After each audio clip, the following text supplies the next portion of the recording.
দিন অতিক্রান্ত হয়ে যাচ্ছে। জীবন একটি সফর। প্রতিটি মানুষ মৃত্যুর দিকে এক পা দুপা করে এগিয়ে যাচ্ছে। আমাদের প্রত্যেক দিন আগের দিনের চেয়ে মৃত্যুর আরেকটু নিকটে। সেই ভ্রমণ স্বয়ংক্রিয়ভাবে এগিয়ে চলছে। এখানে আমার আপনার কোনো নিয়ন্ত্রণ নেই। আল্লাহ ইতোমধ্যে এটা ঠিক করে দিয়েছেন। কিন্তু এছাড়াও রয়েছে আরেকটি সফর। আমার জীবনের সফর নয়, বরং আমার হৃদয়ের ভেতরের এবং আমার মস্তিষ্কের ভেতরের সফর। আল্লাহ চান আমরা যেন আল্লাহর দিকে প্রত্যাবর্তন করার একটা সফর করি। আমরা আল্লাহর কাছ থেকে এসেছি, আমরা আল্লাহর জন্য। আর আল্লাহ চান আমরা যেন ইচ্ছে করেই আল্লাহর পথের দিকে ফেরার একটা সংকল্প করি। আমাদের মাথায়, আমাদের অন্তরে, কিন্তু আমাদের মন অন্য কারো কাছ থেকে স্বীকৃতি পাওয়ার নেশায় বুঁদ হয়ে আছে। এটা অন্য মানুষদের কাছে গ্রহণযোগ্যতা পেতে চায়। কিন্তু আল্লাহ চান আমাদের হৃদয় এবং মস্তিষ্ক যেন সবার আগে আল্লাহর কাছে স্বীকৃতি খোঁজে। আমার রব কি আমার প্রতি খুশি? আমার রব কি আমার ভালো কাজটির দিকে তাকিয়ে খুশি হয়েছেন? আমার এই সেবা দেখে কি আমার রব খুশি হয়েছেন? আমি কি আমার জীবন এমনভাবে অতিবাহিত করেছি যে একদিন যখন এই ভ্রমণের সমাপ্তি হবে তখন তার সাথে আমার সাক্ষাতের সুযোগ হবে? তিনি বলেন, ইম্মা শাকিরান। আল্লাহ মানুষকে এই সফরে এগিয়ে যাওয়ার সামর্থ্য দিয়ে সৃষ্টি করেছেন। আপনি আমাদের প্রত্যেকের জন্য রয়েছে দুইটি পছন্দের বিষয়। হয় আমরা কৃতজ্ঞ অথবা আমরা চরম অকৃতজ্ঞ। ইম্মা শাকিরান ওয়া ইম্মা কাফুরা। চলুন সাধারণ ভাষায় কৃতজ্ঞতার অর্থ বোঝার চেষ্টা করি কিছুটা। যদি আমি আমার ছেলেকে একটি বাইসাইকেল কিনে দেই আর সে বলল, থ্যাংক ইউ, ধন্যবাদ বাবা। আমি তাকে বাইসাইকেল কিনে দিলাম, কিন্তু সে জীবনেও এটাতে চড়েনি। সে বাড়ির এক পাশে এটি ফেলে রাখলো, কাপড় দিয়ে মুড়িয়ে রাখলো। এখন ওই থ্যাংক ইউর কোনো অর্থ নেই। কেন? কারণ সে যদি সাইকেলটি প্রতিদিন চালাতো, পরিষ্কার করত, প্রতিদিনের যত্ন নিত, তখন আমি বলতাম আমার ছেলে সাইকেলের জন্য কৃতজ্ঞ। কিন্তু সে যদি কখনো এটি ব্যবহার না করে ফেলে রাখে, সে যতই সাইকেলের জন্য ধন্যবাদ দিক না কেন, এটা কোনো ব্যাপার না। সাইকেলটা যে পরে থেকে ধুলাবালি সংগ্রহ করছে, তাই তার কথাগুলো ফাঁকা বুলি ছাড়া আর কিছুই না। এর নাম কৃতজ্ঞতা নয়। সহজে বোঝা গেল তো? যখন আল্লাহ আমাকে হেদায়েত দিয়েছেন, আল্লাহ আমাকে এই জীবনের একটি লক্ষ্য দিয়েছেন, আর আল্লাহ বলছেন, তুমি কি এই হেদায়েতের জন্য কৃতজ্ঞ হবে? আমি কি সেই হেদায়েতের জন্য কৃতজ্ঞ হব নাকি হব না? তার মানে আল্লাহ আমাকে যা দিয়েছেন, যদি আমি তা ব্যবহার না করি, যদি আমি তা জীবন চলার পথে কাজে না লাগাই, তখন আমি যত খুশি আলহামদুলিল্লাহ বলতে পারি, এটা অর্থহীন। আমি তো উপহারটি ব্যবহার করছি না, আমি কোনোভাবেই এটি কাজে লাগাচ্ছি না। এটাই হলো ইম্মা শাকিরান ওয়া ইম্মা কাফুরা। অসাধারণ সুন্দর একটা ব্যাপার আছে, যেদিকে আমি আলোচনার মোড় ঘুরিয়ে নিতে চাই। জানেন, এই একই সূরাতে, সূরাতুল ইনসানে পরের দিকে একেবারে সমাপ্তিতে আল্লাহ বর্ণনা করছেন, না বরং শেষের অংশে আল্লাহ জান্নাতি মানুষদের বর্ণনা দিয়েছেন। আল্লাহুম্মা আদখিলনা ফি জান্নাতিক। দোয়া করছি আল্লাহ যেন আমাদের তার জান্নাতে প্রবেশ করান। আমরা যখন আল্লাহর জান্নাতে প্রবেশ করব, পরিশেষে এমন একটা সময় আসবে, আল্লাহ যার বর্ণনা দিয়েছেন এভাবে, তার প্রতি বিশ্বাসীদের পোশাক পরানো হবে বিশেষ ধরনের, হুল্লু আসাউরা মিন ফিদ্দাহ, তাই না? তিনি বলছেন, আলিয়াহুম সিয়াবু সুন্দুসিন খুদরুম ওয়া ইস্তাবরাক ওয়া হুল্লু আসাউরা মিন ফিদ্দাহ। তাদেরকে বিভিন্ন ধরনের সিল্কের তৈরি পোশাক পরানো হচ্ছে, হাতে বিশেষ ধরনের ব্রেসলেট পরানো হচ্ছে। মনে করতে পারেন রোলেক্স ঘড়ির মতো কিছু।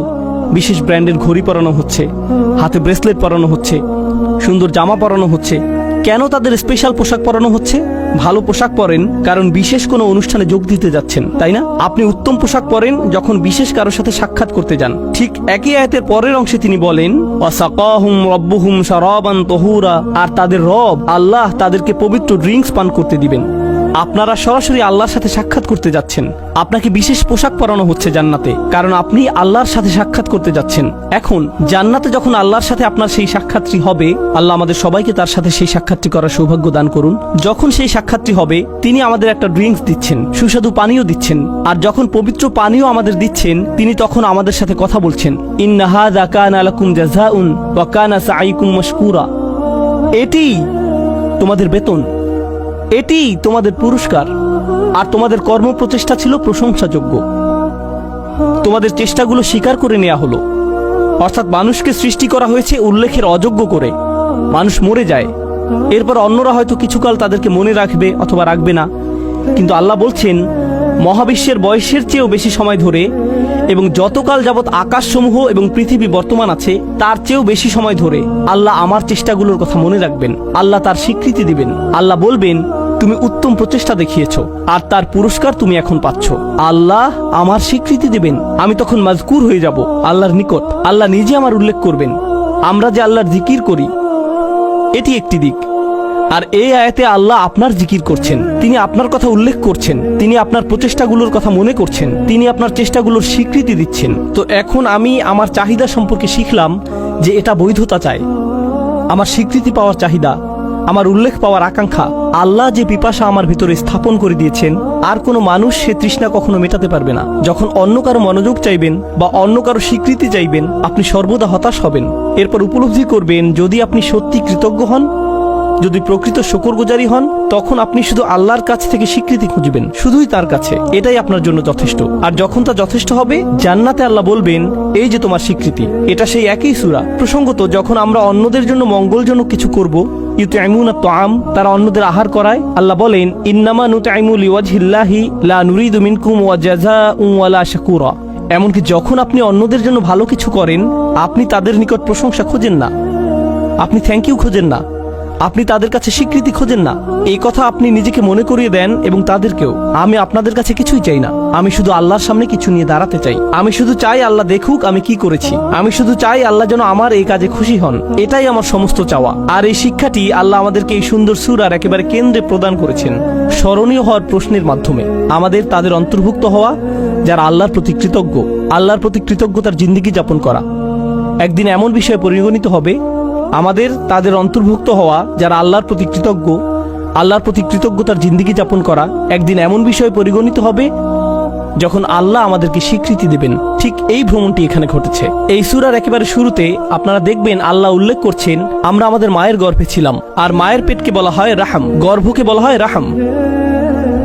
আর সূরার সমাপ্তিতে আল্লাহ বলেন ইদখিলু মাইয়াশাউ ফি রাহমাতিহি।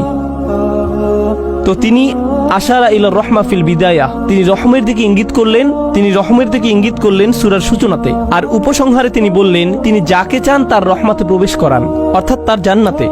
ঠিক যেভাবে আপনার প্রতিটি চাহিদা পূরণ করা হচ্ছিল আপনার মায়ের রাহমের ভিতরে, সেটা ছিল রাহমের প্রথম এপিসোড। আর রাহমের শেষ এপিসোড আমার আপনার জন্য অপেক্ষা করছে, আর তা হলো আল্লাহর রাহমা আসলে, আর তা হলো জান্নাতে প্রবেশ। আল্লাহ আমাদের সবাইকে তার জান্নাত প্রদান করুন। আপনাদের অনেকেই গ্র্যাজুয়েট হচ্ছেন বা গ্র্যাজুয়েট হয়ে গেছেন, পেছনে বহু স্মৃতি রেখে যাচ্ছেন, চমৎকার সব স্মৃতি, বন্ধুত্বের, শিক্ষার, অভিজ্ঞতার। এই ভার্সিটিতে, এই স্থানে, এই ধরনের স্থানগুলো একসময় নিজের কাছে নিজের বাড়ির মতো মনে হয়, আমার অবিচ্ছেদ্য অংশে পরিণত হয়। এরপর কয়েক বছর পার হওয়ার পরে আপনার তখন চাকরি থাকবে, বিয়ে করবেন, ব্যস্ত হয়ে পড়বেন, আরো কত কিছুতে। হঠাৎ একদিন সিদ্ধান্ত নিলেন নিজ ভার্সিটিতে বেড়াতে আসবেন, ঠিক শুধু অতীত স্মৃতিগুলো মনে করতে।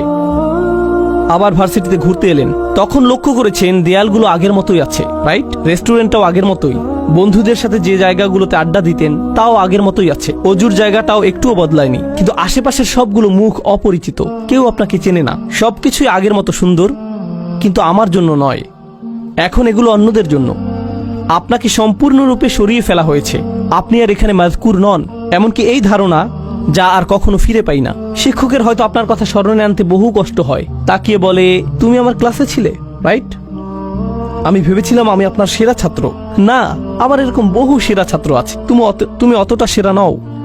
আপনার নাম এভাবে মানুষ ভুলে যাবে। তাই আমাকে আপনাকে একটা সিদ্ধান্ত নিতে হবে।